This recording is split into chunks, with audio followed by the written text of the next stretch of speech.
Le président américain Donald Trump met sa menace à exécution. Le chef de la diplomatie américaine, Mike Pompeo, a annoncé mercredi 2 septembre des sanctions économiques contre Fatou Bensouda, procureur de la Cour pénale internationale. L'inscription sur la liste noire des États-Unis concerne aussi Fakiso Chochoko, directeur de la division de la compétence, de la complémentarité et de la coopération de la CPI. Leurs éventuels avoirs seront gelés et l'accès au système financier américain coupé. Fatou Bensouda va payer très cher le fait qu'elle va casser le mythe ou la légende qui consiste à dire que la CPI ne s'attaque qu'aux pays africains, aux personnalités africaines.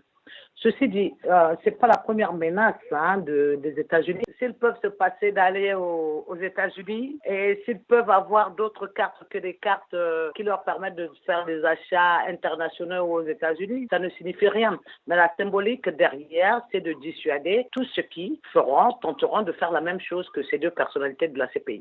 L'administration Trump accuse la CPI avec à sa tête Fatou Bensouda de viser illégitimement des Américains.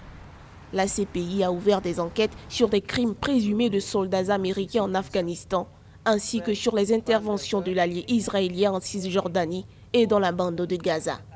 L'administration Trump de rappeler formellement que les États-Unis d'Amérique n'ont jamais ratifié le statut de Rome, ayant donné naissance à la Cour de justice. Bien sûr qu'il a raison, ils n'ont pas ratifié le traité de Rome. Ils ne peuvent même pas ratifier un tel traité dès le départ. Donc je ne sais pas pourquoi la procureure a insisté et persisté. C'est la manifestation du rapport de force. L'Amérique ne peut pas signer un tel traité et ne l'a pas fait. Les États-Unis n'ont jamais accepté qu'un citoyen américain soit jugé ailleurs qu'aux États-Unis. La CPI, c'est pas fait pour l'Amérique. L'Amérique se veut le gendarme du monde. Des organisations internationales comme Human Rights Watch ou encore Amnesty International ont pour l'heure condamné ces sanctions.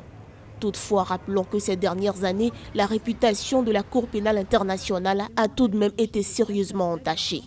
La juridiction pénale internationale permanente et à vocation universelle est la cible de violentes critiques.